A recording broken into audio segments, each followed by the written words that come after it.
Hey, what's going on, everybody? Welcome back to the Elemental Evan Show. Thank you all for joining me again on a Wellness Wednesday episode. Today, I am joined by a very special guest. This is Gryn. He is a intermittent fasting expert, which I'm super excited to dig in on. He's a wellness coach, an author, movement specialist, and host of Get Lean, Eat Clean podcast. And just honestly, an all-around awesome guy in just the short time that I've had to talk with him. So really excited to have him on. Welcome to the show, Brian. Thanks so much for having me on, Evan. Absolutely. First off, I always like to do a rapid fire questionnaire with any guest that I have on to allow the listeners to get a better feel for you. So to start that off, where were you born? I was born outside Chicago. Just outside Chicago, Illinois. So. Awesome. And then keep it short. Yeah. Yeah. And based out of just outside of Chicago as well. Yep. Deerfield. Mm-hmm. Very cool. And then what is a favorite quote of yours? Yeah. So if you don't have your health, what do you have? Yep. I mean, like we were saying, that's the best quote you can have for this kind of a podcast, you know? Yeah, exactly. But it's absolutely true. I mean, if you don't have your health, nothing else is really going to matter at that point. Right. Yep. Yeah. And then favorite book? I'm a nonfiction guy. I mean, I always recommend this book, The Slight Edge by Jeff Olson. Yep. I've actually got that written down, so I'll be looking into that one. Okay, good. And yeah, so that's pretty much just gonna do it for the quick questionnaire. But now to really get into the good stuff, what got you into, I guess we could start off with intermittent fasting as kind of like a health protocol, but also just what got you into health and wellness altogether? Yeah. God, I think it's been something I've been interested in since like college. Just started lifting weights in college and actually into high school. And it was something that drew me to it. I mean, I tried doing the corporate America route out of school. It wasn't for me. So like yourself, I went to IAN, I went to a few other organizations and just got some certifications, and I had some friends in the business and just started training individuals, pretty much in a studio. And that sort of just drew my interest to building muscle. And then I realized that, optimal health is more than just building muscle. It's one piece of the puzzle. So I got into, what to eat, when to eat. And, fasting obviously is something, it's a protocol, like you said, it's a tool. But it was something that was introduced to me by actually a client of mine who, it was pre-diabetic and had, some blood sugar issues and needed a way to she probably pretty much tried everything, and fasting was one of those things that, I think she started reading into like Dr. Jason Fung and a lot of his work. And so I just went down that rabbit hole and started learning about as a tool for myself and then also for my clients to use as well. So it just ever since been churning out content about health and wellness and trying to help people. That's amazing. I really enjoy when, you said you were coaching people and then also like working on yourself. And I think that's one of the best ways to also get intrigued by health and wellness, because you can see like, okay, as I tweak this or I do that, I start to see this change, or I'm putting on more muscle or I'm leaning down, and it's really cool. Like I like to think of it as we are kind of our own experiment, and you can try out these new things. And while not eating anything for 16 to 24 hours might sound kind of crazy, there's a lot of benefit obviously in it. And what kind of have you seen some specific benefits from fasting for yourself personally? Yeah, I mean, it's interesting you bring up self-experimentation, because it is something I talk a lot about, because I just feel like now in the health field you can find what you want to find, and you could look and say, hey, you know what, I want to be a fruitarian. You could find the best resources and all the great information, people that are getting benefits from that. And then if you want to become a carnivore, you could probably go that same route, so it's like you can find something that is going to be biased towards what you're looking to do. So I think it does come down to self-experimentation, finding out what works for you. So I'm glad you bring that up, because I always talk about that on my podcast. But yeah, I mean, fasting, I think the biggest thing that fasting brought me was just an appreciation for the food that I'm eating. I think when you abstain from something, you then draw a greater appreciation for it when you can have it. Because I just think nowadays there's food on every corner. You can get it, obviously now, especially with like COVID, anything you want delivered, like literally Amazon will come probably in like 10 minutes. And I ordered it last night, so it's like, I think that's the biggest thing it does for you. People will say, "Oh, fasting's great only because you're restricting calories." Well, that can be true to some degree, but you know, what if you're eating the same amount of calories, in that window? So I think, the biggest things like I got right off the bat with fasting was the flexibility, the like I would just say the way how simple it is. Like I think dieting can be confusing. Oh, should I go this route? Should I eat keto? Should I eat high carb? Well, eating and not eating is just a simplification of it, and I think that can go a long way, and you can save time and obviously save money. So there are benefits from that. But for me, I started. The main thing for me was the mental acuity. I think I like to do a lot of my work endeavors in the morning, and I just felt like I was sharper in the mornings without having anything. And so we can go through all the benefits, and then some people and a lot of these are on animal models, but I think if someone's never done fasting, maybe just experiment and skip a meal and just see how you're feeling, or even just back up breakfast a little bit, or however you want to do it. But everyone sort of has their own unique story when it comes to that. Yeah. And really quickly, you mentioned your podcast. For all the listeners, if you haven't already listened to his podcast, please do so. I'm going to link it in the show notes, but some incredible information on there. And yes, in terms of, yeah, no, absolutely, Brian, you put out some amazing stuff. So happy to have you on the show. But yeah, shameless plug, right? But honestly, and as far as the fasting goes, yeah, I think while even I find myself getting caught up in the health benefits of fasting, and that is one of the main reasons I even got into fasting. Yeah, just the sheer sense of going without, and finding that appreciation for food, and it's like so many religions have fasting, intertwined in their practices, and it's for example, I did a 3-day fast. It was a liver cleanse, and actually you were allowed to drink apple juice because it was supposed to help like break down stuff in the liver and the gallbladder.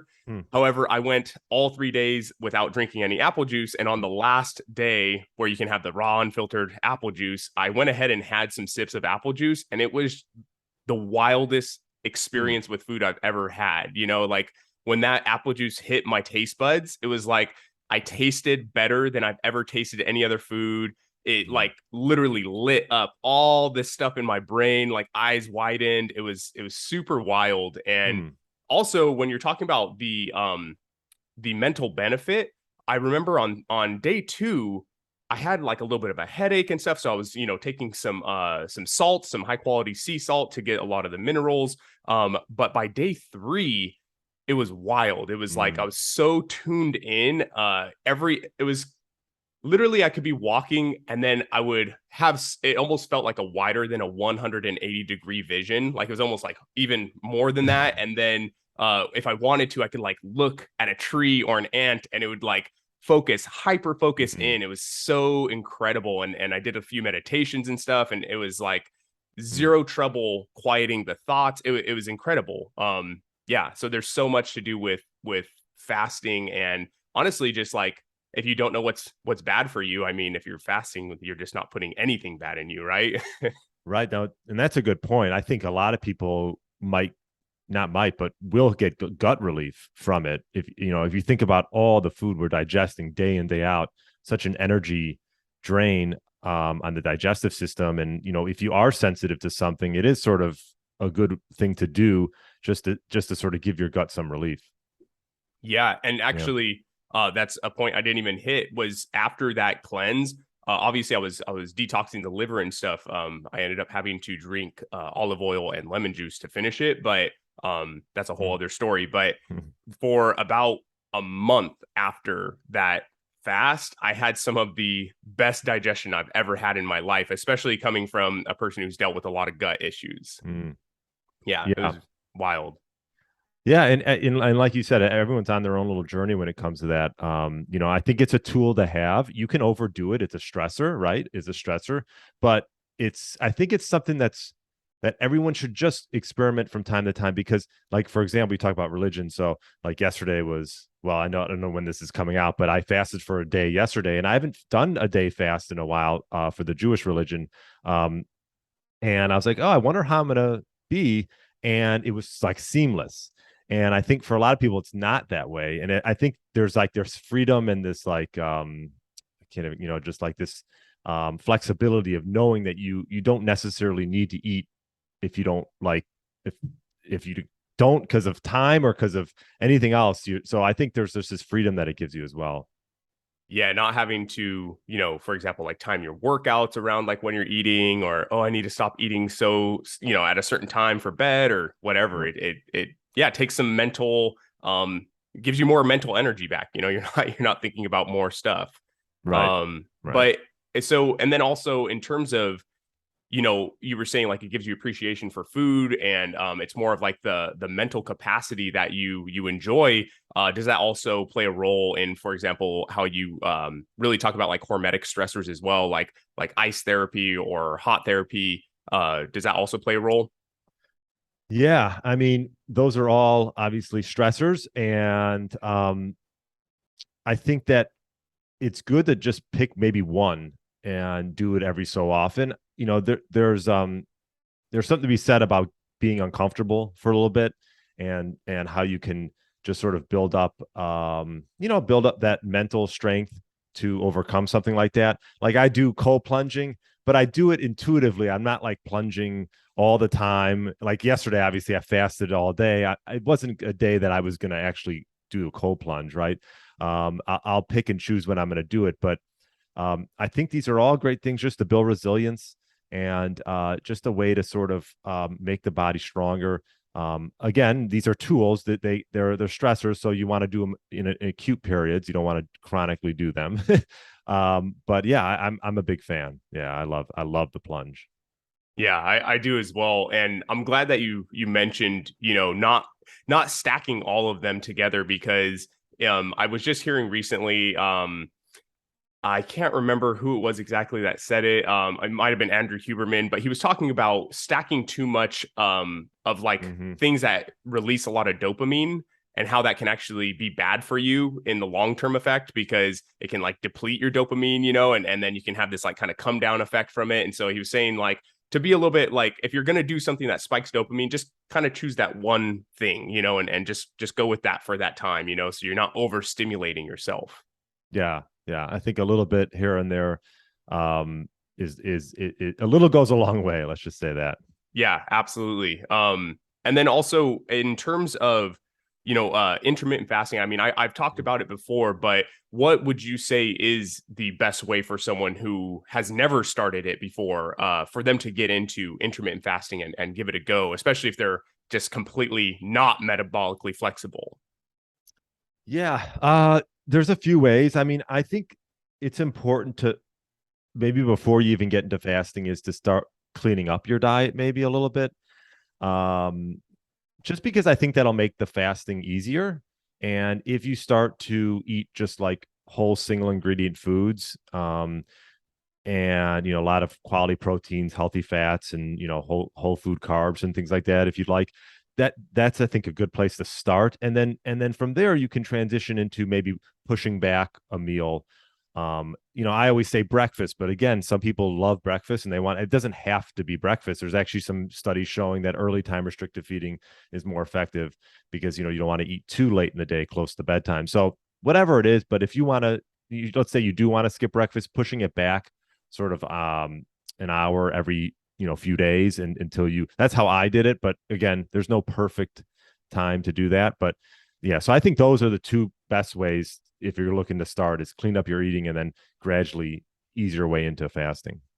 Yeah, yeah, definitely. The cleaning up of the eating makes has a huge impact, because if even for myself, if I have a day of really bad eating and then I try to go do like a 24-hour fast, like you get all the cravings, and it's just so much harder to have that mental resilience when, constantly your mind is just thinking of like eating. So, Yeah.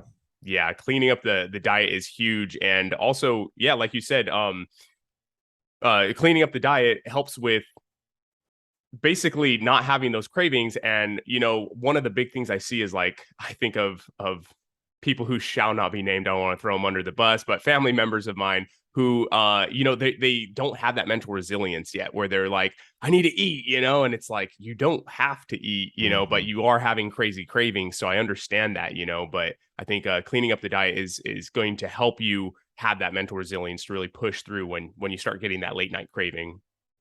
Yeah, yeah, and also too, if you have a day that maybe you're a little bit busy, those are times where maybe you can do some fasting, because we all know we've had days where we're really busy and we don't even look at the clock and we're like, oh, we just skipped the meal, we didn't realize it. So a lot of it's just in the mind.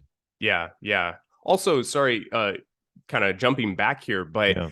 the client that had showed you intermittent fasting, so they were doing it because they were pre-diabetic. Did they see a lot of benefits in terms of helping out with their issue there? Or Yeah, yeah, her blood levels got back to normal, and yeah, to this day, I think she still does it to some degree.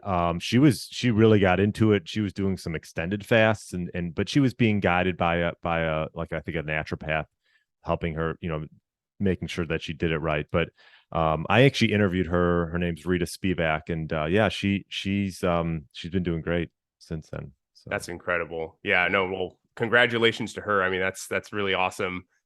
Yeah, like we were just saying, it's like when you're not putting bad stuff in, the body has time to fix itself, and take care of it and rebuild what it needs to rebuild. yeah, no doubt about it. Yeah.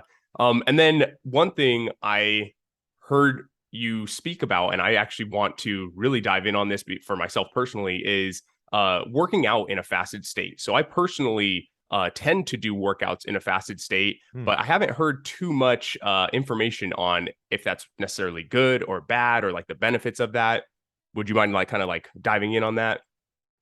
Yeah, it's interesting. You'll talk to different people about this. I think it depends on a couple of things. I think it depends on the type of exercise you're doing. Um, if it's a intense strength training workout, I'm going to say there's some benefits to having a little bit of nutrients in the system. You don't want to be in so much of a catabolic state going into an intense workout. And again, this could be a self-experimentation thing that you could do, Evan. I've messed around both. I've worked out fasted, I've worked out not, with a little bit something in the system.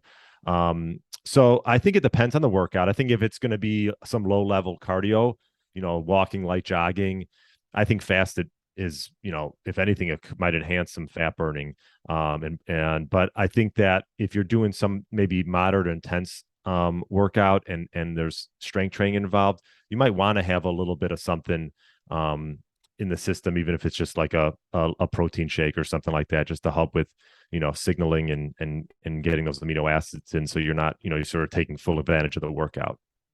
Right. Yeah, I know. So a lot of the times I will like try to look at, okay, what were, our ancestors of like way back doing, and you'll get some of those people saying like, oh, well, um, you know, they were probably in a fasted state while they were hunting and it really exerting themselves, and to a degree, I'm like, okay, I can understand that with, for example, on day 3, I had this crazy ability to focus on stuff, and it's probably because it's like, yo, we need to get some food in our system. So Mm. let's zone in, all attention is here on gathering or hunting or whatever it may be. But then I also think of it like, well, that is a physiological response of our body that is like, helping us to survive. It's not necessarily saying it's the best way Yes. to maybe put on muscle or to be at our highest level or whatever it may be. Yeah, like obviously like a bodybuilder wouldn't want to be just completely fasted all the time if they're trying to really pack on muscle. Right. Yeah, exactly. I think you can learn ancestrally what we've done, but that doesn't necessarily mean that's optimal.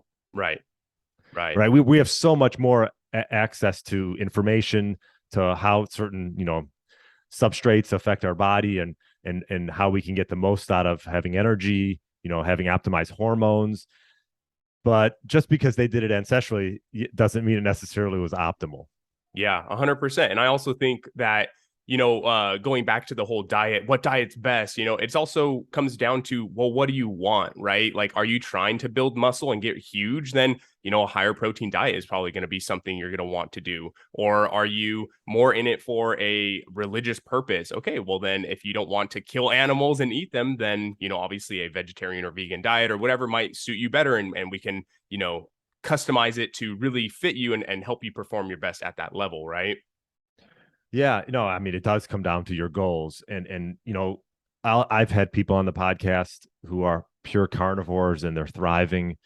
Um, and I just had recently, it's not published yet, but look out for it if you listen to it. Did it sort of a friendly debate between a keto guy and a higher carb bioenergetics guy, Jay Feldman, and then Dr. D'Agostino, who's pretty well known in the keto space. And I'm actually just getting it ready to go out. Should be going out tomorrow. So Awesome. by the time this comes out, it'll be already be out. But we're gonna do a part two. It was the first part was like an hour and a half. He had a cutout, Don, but so yeah, so it's like you hear perspectives and you hear studies on both ends, and it's like, okay, well, one day you could think one thing, and I think it comes really back to what you said. It's like, there's carnivores now who are adding in fruit and honey. Yep. They're realizing that in order to maximize energy from the body, they believe that they do need to have some carbs. But there's people who don't go that route and they just go pure carnivore and it works for them. So gotta find it. But it does just take patience, I think, right? I think that's the one thing that holds people back in anything when it comes to eating is give it some time, see how you feel. Like I'm going through a little bit of that of myself, just figuring out what works best. And you're always in that. I feel like I'm always in that mode, but Yeah, 100%. And also, yeah. I've heard that, the body can get accustomed to a certain diet, or if you're just eating purely specific foods all the time, your body will get used to that. And by switching it up a little bit can actually help you out, and throw it off of its, off of its track and make it have to, figure things out and get back on track, and so kind of having that little switch up and even with fasting, not doing it all the time, like throwing it in Right. there occasionally, or however much works for you. Yeah, I mean, you hear this trend of over dieting. I think that's the name of it, over dieting, where they're actually you're over consuming per Mm, se. I mean, who's to say we know exactly how many calories you should be getting, right? Like, I think that's sort of just a pie in the sky thing to know exactly how much we should be getting. But I do think it's not a bad idea to track and see where you're at. Maybe do it for a couple of weeks on a chronometer or any other app you want to use and just see where you're at, because you might feel like you're under eating a bit and overdoing it with some of these stressors, and maybe go a few weeks and feel like you're over consuming a little bit, and just see how that how makes you feel, and how your hormones are affected and things like that. yeah, yeah, absolutely. Yeah, comes back to experimentation, and it's one of those things where there's not really going to be just one answer for all. Unfortunately, we can't just give you a pill that does that, right? It has to come down to trying things out for your body and finding the best route for it. But I think it's honestly, personally, I find it kind of fun, like Yeah, seeing what yeah. works, and seeing that change in your body, and just seeing how amazing like our biology is, and yeah, it's just absolutely wild. Yeah, I mean, like you said, the body can adjust to what you do with it, and so it's like, yeah, whatever route you go, it'll adjust. I think it comes down to maybe measuring and seeing, maybe taking a DEXA scan and doing some blood work, because like you said, your body can just you can go carnivore and feel great for a while, but what if your blood numbers come back and you have low thyroid, or who knows? I mean, I know that's not for everybody, and some people thrive on it, but you might not. Who knows? You got to sort of test and see where you're at. Yeah, no, 100%. And it's also, I talk about the blue zones a lot, and their diet, it's primarily plant-based. Obviously, they have a lot of fish in there and different things like that. But it's also, they're not bodybuilders, they're not elite athletes. They're longevity, they're living to 100 plus, and so it's kind of just once again, like, what do you want to do with your diet, and then also on top of that, like, who are you communicating with, what's your community like, who are you spending your time with, what's your mental health, your emotional health, your spiritual health, like, yeah, all the good stuff starts then playing the role too. Yeah, no, yeah, it all plays a role. I think number one is like sleep. It always comes back to that, and making sure that you're getting quality sleep. And I think that's something that should be like first on everyone's mind. Thank you so much for saying that. Yeah, sleep is, I mean, it's definitely getting a lot of a lot of attention, at least in this realm, but Hmm. it's still something that I think so many people do not understand the pure importance of that, and just how much of your health is related to your sleep and Mm. the recovery, like all the all the wear and tear that you're putting your body through, like, if you don't have the time to take care of that, like it's just going to build up and get worse and worse. So yeah, absolutely. Thank you for saying that. Yeah, I mean, I think it just has to be a priority. It's like anything you prioritize, you're gonna put your energy and effort into. I mean, so prioritizing sleep, and that means just having a sound morning routine, a sound evening routine, and really honing in on that before you talk about any of this other stuff. Yeah, absolutely. Now, one thing I did want to also talk about was the hormonal aspect of doing fasting in terms of the benefits of it, but also maybe the difference between a female and a male who are fasting and what the differences would be there for both of them. Yeah, I mean, hormonally, obviously, I think a lot of people look into fasting to decrease insulin levels, right? Um, high fasting insulin is obviously not a good marker to have, and it's fasting is the most efficient and consistent strategy to decrease insulin. It's been shown to increase growth hormone, increase noradrenaline, and these counter regulatory hormones, which can obviously, like yourself, that's what was probably going on a lot with you was, obviously our body's not going to shut down when we're in a fasted state because we need to find food. It's a survival. And I think it also can increase cortisol a bit. It's been shown. So that's why I think you can overdo fasting. And because it can take a toll on some of these hormones, and it can be overdone. So, I think that's first and foremost, but individuals who start probably say, you know what, I want a way to get my insulin levels down. So I'm not like in like necessarily like fat storage mode all the time. And I think if anything, a lot of people have the issue of eating all the time. So I think cutting out a little bit can go a long way. So those are the main hormones. I mean, as far as men and women, I think that, it's one of those things where there's some women who can thrive with fasting. There's some that don't need to do it as much. um you know and so I think I'm not like an expert with women, but I will say that like hormonally you just have to keep an eye on it because it can take a toll on thyroid. Last thing you want to do is get into some hypothyroidism. I know that's been a sort of an effect of overdoing fasting and under eating, calorie restriction, which I think can happen probably more with women than it can with men. So if you are going to do some type of fasting, make sure that you are consuming adequate calories within that eating window.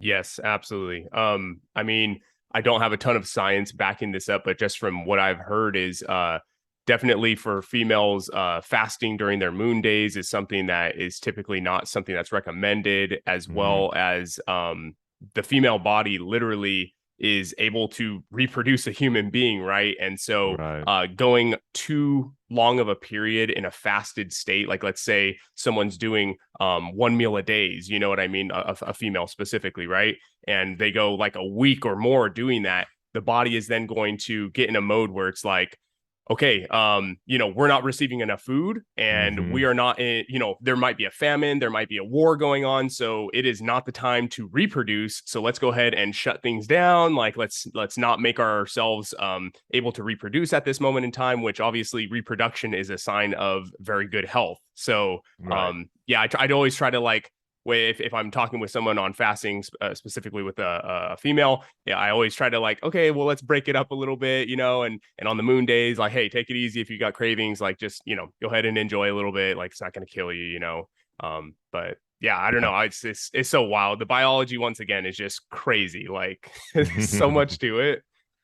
Yeah, no, that's a good point. I mean, I had uh Megan Ramos on, and they have she's with Dr. Jason Fung, and they work with plenty of women and that have a lot of success. I just think they might just have to ease into it a little bit more and just be a little more aware of like you said, menstrual cycles and things like that, that can take a toll regarding fasting and things like that.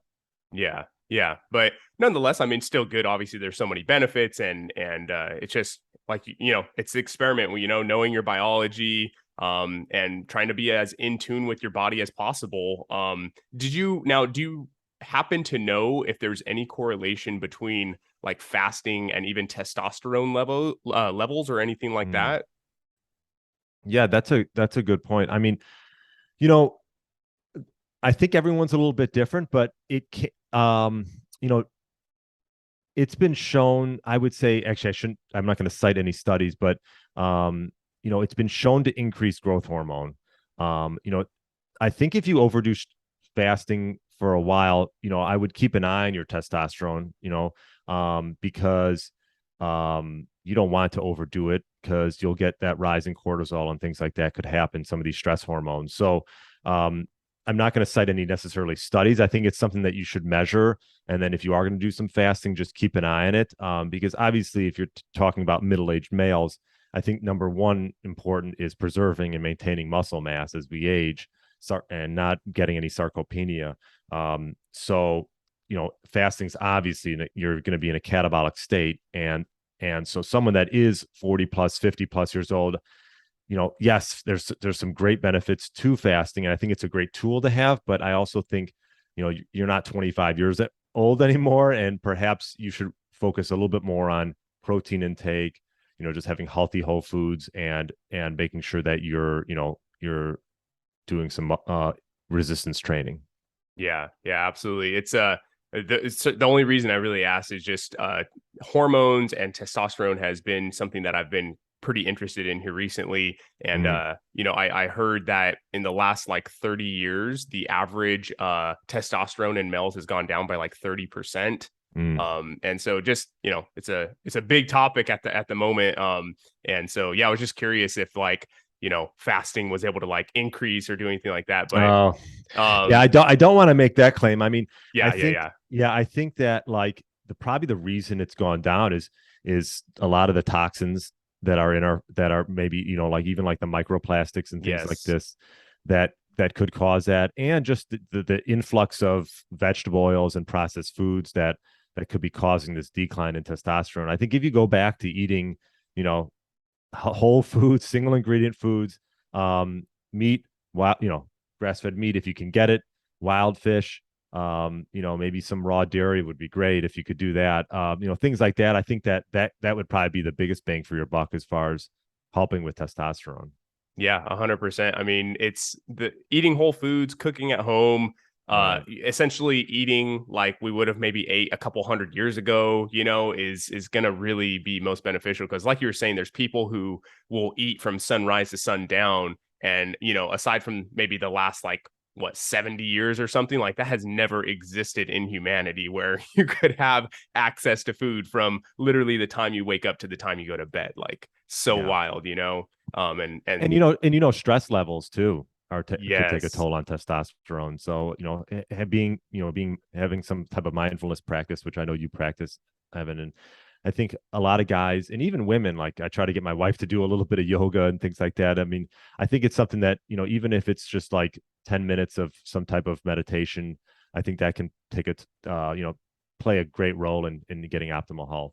Oh, absolutely. No, and thank you for saying that. I think we it's kind of like with everything, once you live your life a certain way, you just kind of adapt and think it's the normal, and Right. in terms of eating like fast food back in the day when I was young, like I would eat fast food and it was like, oh, my gut acting up like this is just my normal, you know what I mean? Mm, Like it just becomes the usual, right? And then once you right. shift that, now if I go eat fast food, I'm like, oh my God, this is rough, and I think it's the same Yeah. thing with stress. Like you live your life in such a stress, like a low to high level stress that you don't even notice you're so stressed and your shoulders are here and you're Right. breathing only in your chest, like if you just took a second and breathe, and you're like, oh my God, like I'm relaxed and this feels amazing. So thank you for hitting on that. That's such a huge point. Yeah, no problem. I had Avi Greenberg on my podcast, and he was great. He'd be someone that maybe if you want to talk about breath and mindfulness practice. I did some breath work with him over like 4 sessions, and I'm telling you, it's amazing what you can do just with your breath. I mean, these things are everyone has it to their disposal, and it's free and I wouldn't say it's easy. It's something you have to work on, but it can really go a long way. Yeah, no, absolutely. I would love to get his information after this because Sure. the breath is incredible. Yeah, I when I went for my yoga teacher training, that's when I started doing a ton of breath work. We would do like an hour of it every single day. Wow. And at first it was, kind of just interesting. And then, man, a few days in, you're just like, whoa, this is so wild. Like all I'm doing Yeah. is changing the rate and pace and, Mm. way I'm breathing. And it's absolutely having a physical effect on the body. Totally Yeah. wild. Yeah. Yeah. Um, but yeah, so that's pretty much most of my questions on the intermittent fasting. But is there Cool. any other points that you've been, or maybe any things that you've been interested in lately or Hmm. working on that have really been piquing your interest at this moment?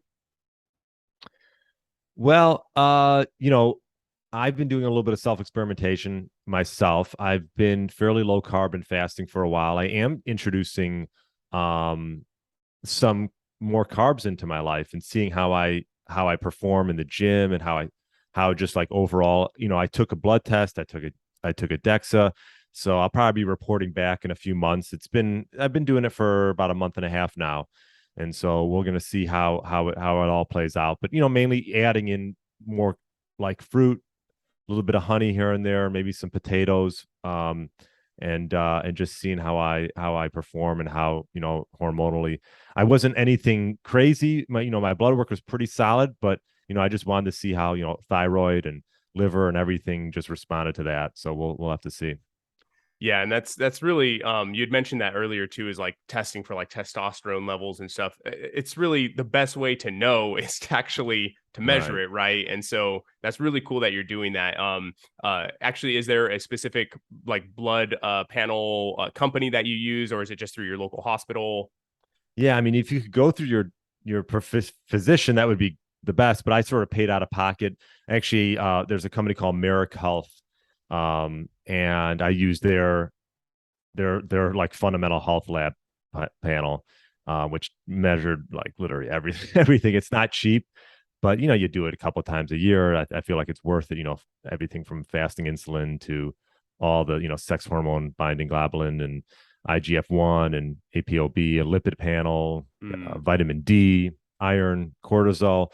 So Yeah, no, I mean it's honestly crucial. Like if you want to, I mean, obviously you can just pay attention to how you're feeling and looking and all this, but to really, really know the numbers, yeah, you got to get the blood work done, which is really cool that you're doing that. I know for myself, when I go, I try to stay mostly low carb and just getting my carbs from from whole food sources, obviously, not trying to eat a ton of bread and right. crackers or whatever it may be. But definitely the low carb seems to work pretty well for me. I was really surprised. I did the elimination diet, and one of the things you have to take out is gluten.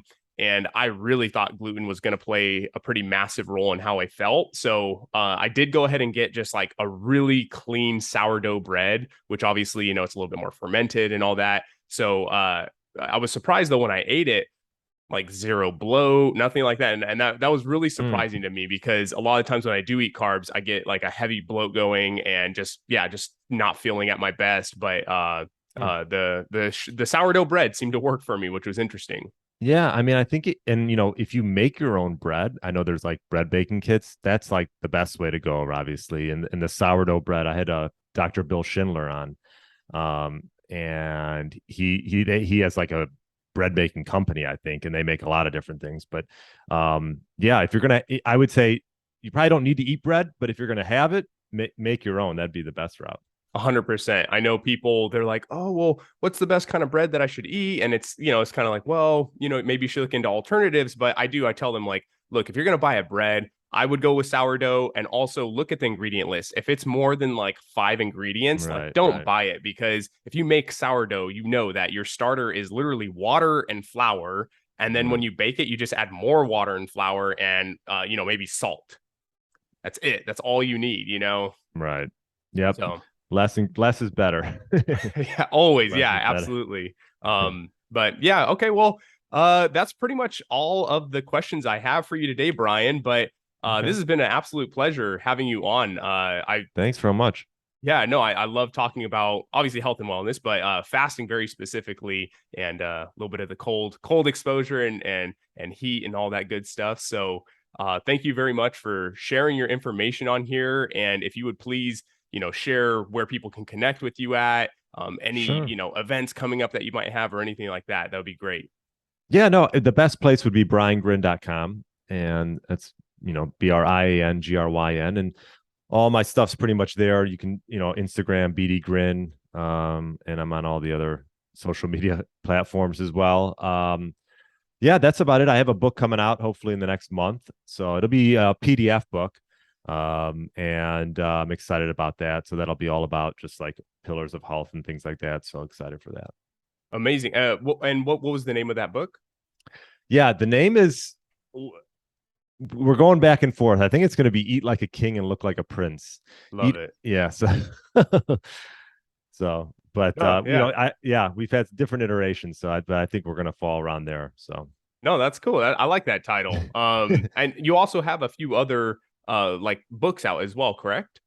well, I had a kid's book that came Okay. out a few years ago. So, The Magic Zoo, that was more out of just fun. And I have nieces and nephews. And so, but it does teach health in a fun way with animals. And so if you do have kids, it's called The Magic Zoo. So, No, that's awesome. Yeah. I mean, also too, just tapping into your creative energy right there. yeah. Yeah. No, Very cool. it was fun. Awesome. Awesome, Brian. Well, hey, thank you so much for everything, Brian. I definitely would love to stay in touch and maybe have you back on the show or something Sure. along those lines. So Yeah, that'd be fun. thank you very much for hopping on here. Thanks so much for having me on, Evan. It was great. Awesome, Brian. Well, you already know the motto of the show: do everything with good intentions and connect to your elements. And let's just say, go ahead and do a little bit of fasting as well. All right, Mhm. everyone. Peace.